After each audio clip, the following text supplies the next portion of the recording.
time. My name is Lisa Clark. I've lived in Huntsville for 20 years after moving to here from Texas in 1996.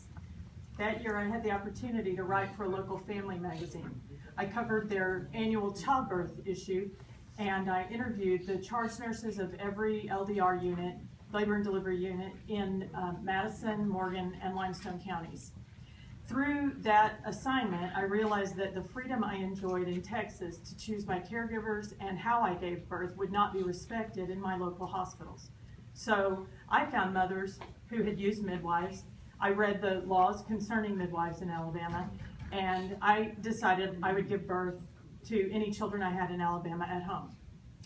In the 20 years I've lived here, a lot has changed. The one birth center in the state closed. My youngest child was born at home. I learned that midwives practicing at home did so illegally. The number of states where certified professional midwives practice legally grew to 30.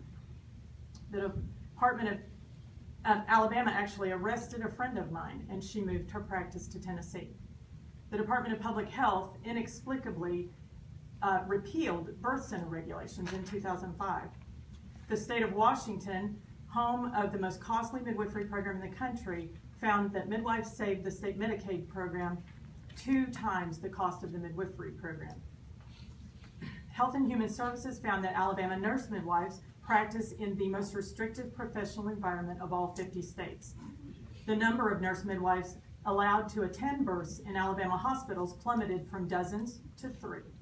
Alabama's C-section rate rose to 57%. And hundreds of Alabama families have driven to surrounding states to give birth with certified professional midwives. You know what hasn't changed in 20 years? Mothers still want options in maternity care, options that are not available in Alabama. They want nurse midwives attending births in hospitals. They want caregivers who know how to facilitate vaginal birth after cesarean. They want freestanding, independent birth centers.